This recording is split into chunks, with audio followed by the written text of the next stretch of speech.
This is a great technique, especially for those of us in more northern climes, because it lets us feel like we're doing some gardening when we're nowhere near gardening season. Our last frost date around here, I believe, is like March 5th to the 15th, somewhere in there.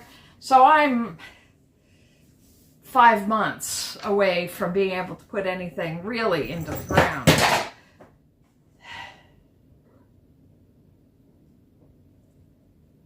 Although this cat is getting pretty darn close.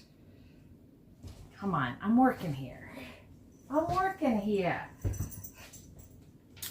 And again, the seeds know what to do. They want to grow. They know when they're supposed to grow, and they're going to do it. So we're going to let them and help them along. All right, I've got my Brussels sprouts here. I don't need a bajillion. Well, I say that. What?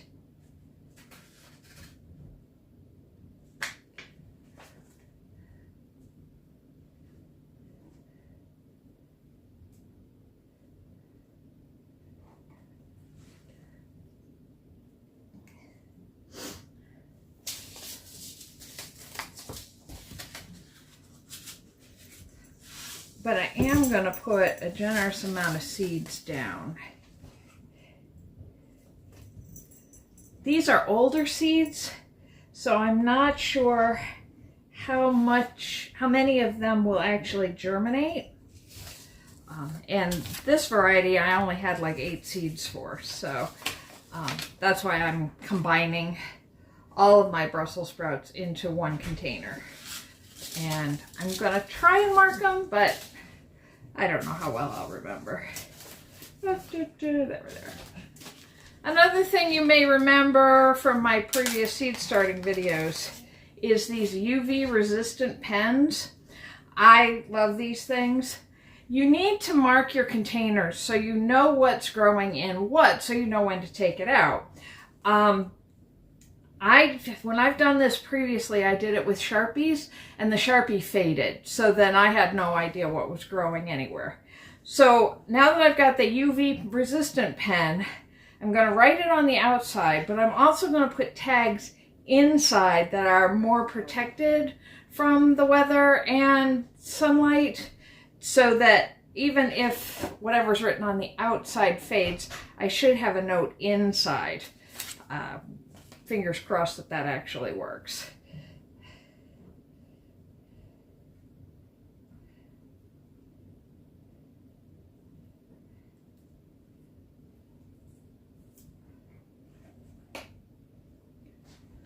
And what was the other one?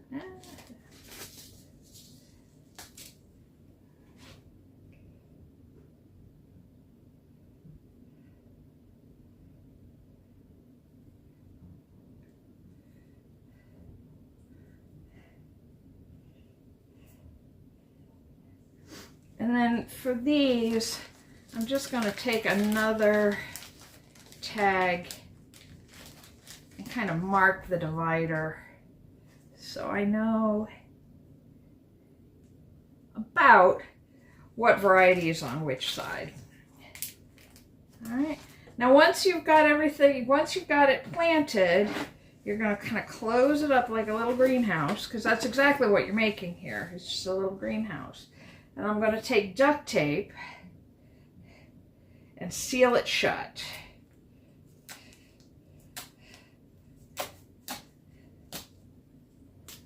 Don't skimp with the cheap duct tape on this, because I found it doesn't hold. So then halfway through the winter, your box is exposed and Lord knows what's going to happen to your seeds. And again, this doesn't have to be perfect. The duct tape itself is going to do some of the work here to keep this closed up.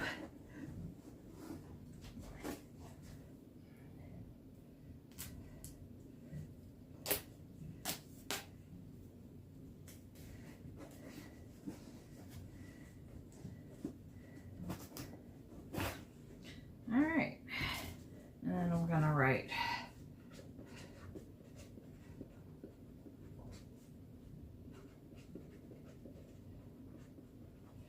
So now I know what's in here.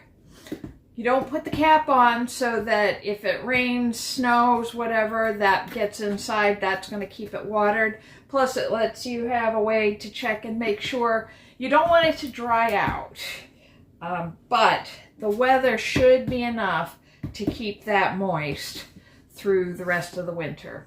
So I'm going to go ahead and do the rest of these, and then we'll get these outside.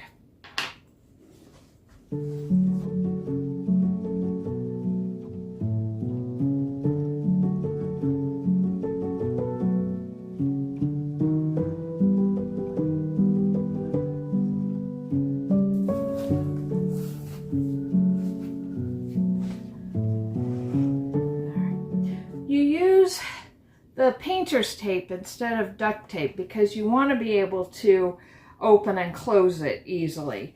You can also use string, you could use hair tie rubber bands, anything like that that just keeps it closed but that's easy to take off and on.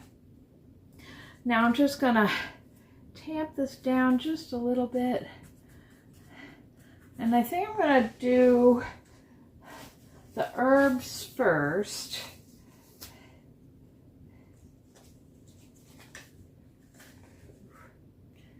The savory got wet, so this is going to be a one and done.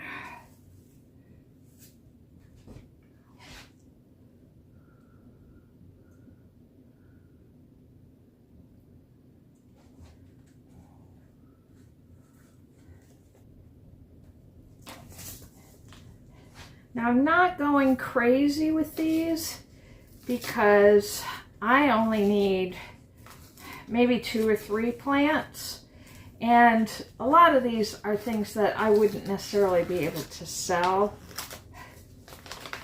but I'll put a few extra in just in case.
So you can see the benefit of this system, that I've got 12 different varieties of plants in the space of a block of cheese.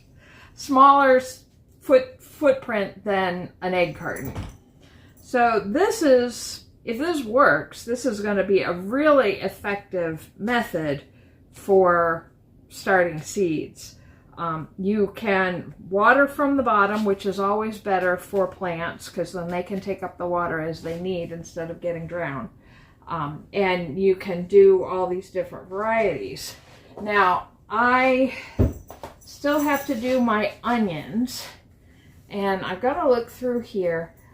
I initially was going to do one variety in each snail, but looking at how many seeds I was able to get planted in those 2 rolls, I may do multiple varieties in each roll. So let me take a look in this box.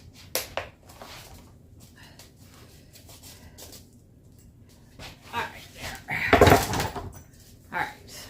So I have 4 different varieties of red onion. I have 3 varieties of leek. I have 1, 2.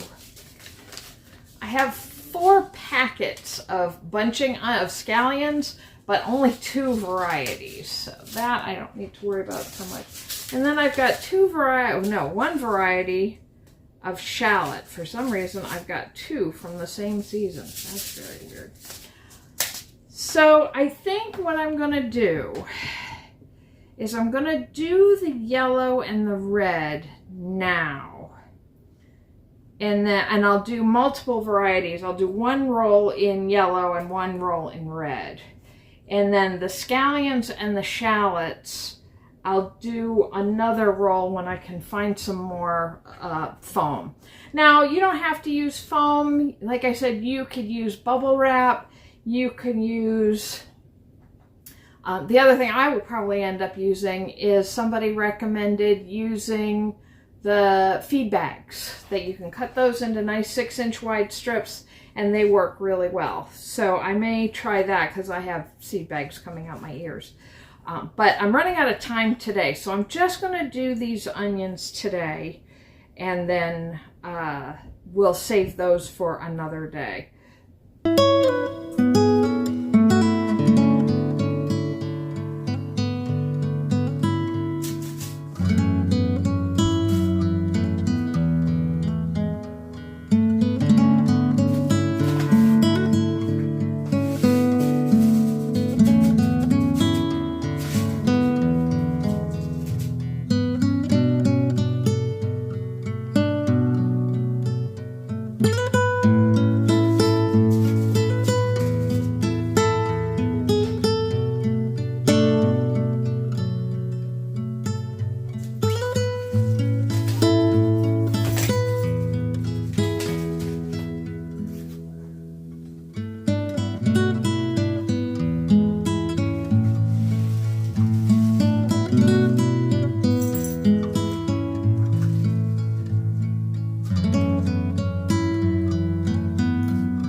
There we go. 7 varieties of onions. If this works, I'm really going to like this system. It is not recommended for anything that gets really wide and leafy, so it's not great for starting lettuces, spinach. They don't recommend cucumbers, but I have seen videos of people doing cucumbers, same with peas. I may do this with my peas this year just because I had such bad germination last year that if I pre-start them, that might be a good way to get the season going. We here in the north are entering the long dark of winter, even though we're starting to get more daylight every day. We are still months and months away from garden season, which makes it really hard when we're watching videos of folks down in the south and folks in the UK who are getting into their seed starting or getting prepped for their seed starting and planting their gardens for the year. We can do the planning part, but it's not really the time of year we can get our hands in the dirt. So yesterday I repotted a bunch of my houseplants and pruned back some of my succulents, and I just decided I needed to plant something, so we're going to start with this and see how it goes. thanks for coming along on this experiment. Check back to see how it goes, and otherwise, come on back to see what we get up to next. Take care, everybody. Bye-bye.